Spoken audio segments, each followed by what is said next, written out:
যারা রাজনীতি করছেন, এখন সামনে নির্বাচনের মৌসুম, দেখবেন মাজারে যাবে, ওইভাবে কথা বলবে যেন ওই মাজার পূজারীরা শান্তি হয়, মানে খুশি হয়।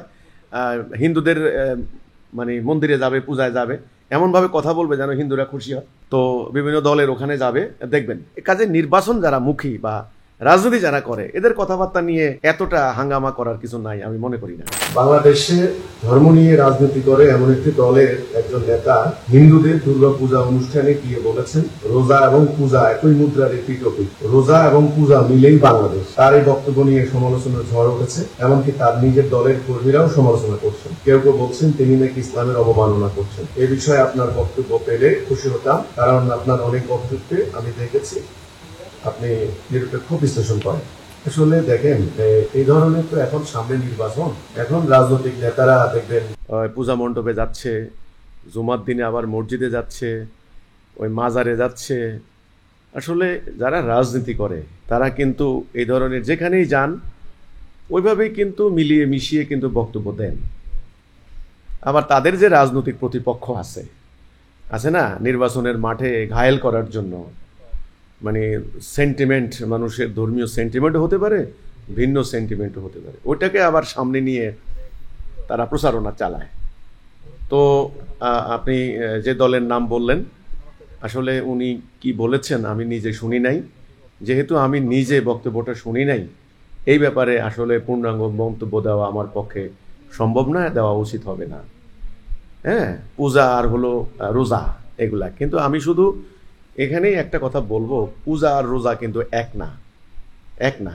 আপনারা জানেন যে আমাদের বাংলা ভাষার উৎপত্তি নিয়ে যারা কাজ করেছেন তারা দেখেছেন, বাংলা ভাষার ম্যাক্সিমাম শব্দগুলি আমরা জানি সংস্কৃত থেকে, সেখান থেকে আমাদের এই বাংলার অন্যান্য ভাষা তো পরবর্তীতে আসছে, তুর্কি ভাষা আসছে এখানে, তুর্কিরা যখন শাসন করেছে, আরবি ভাষা যখন আরবরা আসছে, পারস্যিয়ানদের পারস্য ভাষা সেগুলোও আসছে, আবার ইংরেজরা যখন আসছে ইংরেজি ভাষা, তো সব মিলিয়ে বাংলা ভাষা সমৃদ্ধ হয়েছে। তো পূজা আর রোজা এটা এক কিনা, পূজার শব্দটার দুটি দিক থেকে আসছে, এটা আপনি একটু খোঁজ খবর নিলে আপনি জানতে পারবেন। কেউ বলে এটা সংস্কৃত থেকে আসছে পূজা শব্দটা। পূজা শব্দের মেইন মানে হলো সম্মান করা, আরাধনা করা, আরাধনা, সম্মান, এটা হলো পূজা, পূজনীয় ব্যক্তি, সম্মান, আরাধনা অর্থে পূজা।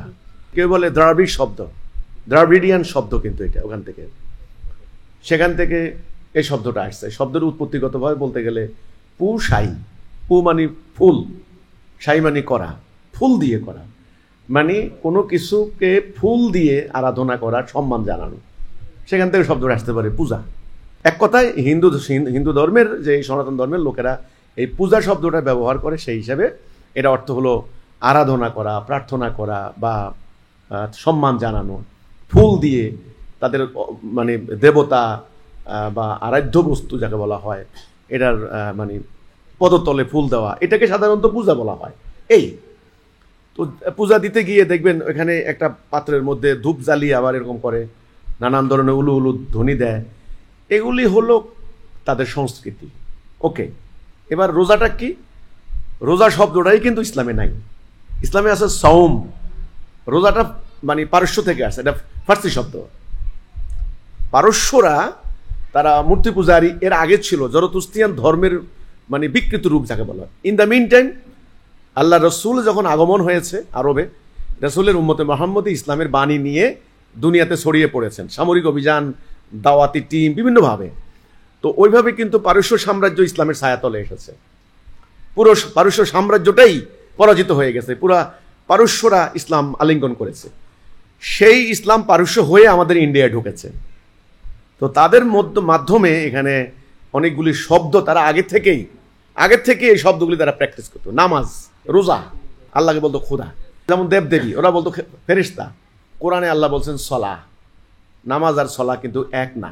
এটা বলতে গেলে অনেক কথা, অর্থগত, শব্দগত, ব্যবহারিক দিক অনেক ডিফারেন্স আছে কিন্তু। তো তেমনি রোজা শব্দটা কিন্তু ফার্সি ভাষা, এটা কোরআনের শব্দ না। কোরআনে আছে সওম। তাহলে সম শব্দের অর্থ কি? সেলফ কন্ট্রোল, আত্মসংযম, সেলফ কন্ট্রোল, অর্থাৎ মোমেনকে আল্লাহ সওমের নির্দেশ দিয়েছেন। মোমেন সম পালন করবে, তারা নিজেকে নিয়ন্ত্রণ করবে, নফসকে, ভোগের জীবন, সেখান থেকে সে ত্যাগী হবে। অর্থাৎ এক কথায় নিজের পানাহার থেকে মুক্ত হয়ে নিজেকে কন্ট্রোল করা, সেলফ কন্ট্রোল, আত্মসংযম, সবরের পরীক্ষা, না খেয়ে থাকার পরীক্ষা, আল্লাহর হুকুম মানার ক্ষেত্রে আধ্যাত্মিক প্রশিক্ষণ, এই সমস্ত কিছু মিলে সম শব্দের অর্থ হচ্ছে কন্ট্রোল, মোমেনের আত্মার উপরে নিজের সংযম আরোপ করা।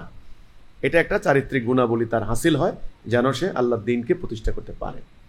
তো যাই হোক, যিনি বলেছেন যে পূজা আর রোজা একই রকম, এটা নিয়েই বাংলাদেশ ইত্যাদি ইত্যাদি, আমি আসলে ওনার ওই পার্টিকুলার ম্যান যিনি কথা বলেছেন, ঠিক ওনার এই পয়েন্টে সমালোচনা করা বা এটা জবাব দেওয়া আমার পক্ষে সম্ভব হচ্ছে না, কারণ আমি নিজের কানে শুনি নাই উনি আসলে কি বলেছেন, কোন অভিপ্রায়ে বলেছেন। কিন্তু পূজা আর রোজা কিন্তু সমান নয়, এই অর্থে সমান নয়, এটা বিরাট ডিফারেন্স। কেউ যদি একাকার করে ফেলে তবে আমি বলবো অজ্ঞতাপ্রসূত কথা আর কি। আর আমি আগেও বলেছি, যারা রাজনীতি করছেন, এখন সামনে নির্বাচনের মৌসুম, দেখবেন মাজারে যাবে, ওইভাবে কথা বলবে যেন ওই মাজার পূজারীরা শান্তি হয়, মানে খুশি হয়। হিন্দুদের মানে মন্দিরে যাবে, পূজায় যাবে, এমনভাবে কথা বলবে যেন হিন্দুরা খুশি হয়। তো বিভিন্ন দলের ওখানে যাবে, দেখবেন। তো কাজে নির্বাচন যারা মুখী বা রাজনীতি যারা করে, এদের কথাবার্তা নিয়ে এতটা হাঙ্গামা করার কিছু নাই আমি মনে করি না। আর আমি নিজের গানে শুনলে না আমি এটাকে নিয়ে উত্তর দিতাম। আমি শুধু এটুকু বললাম যে পূজা অর্থগতভাবে ব্যবহারিক দিক থেকে সওম ইসলামের আর হিন্দু ধর্মের যে পূজা, এই সিস্টেমটা সম্পূর্ণ ভিন্ন, আলাদা, এক না। যারা এক করার কথা বলছেন এরা অজ্ঞতাপ্রসূত কথা, এই হচ্ছে আমার কথা।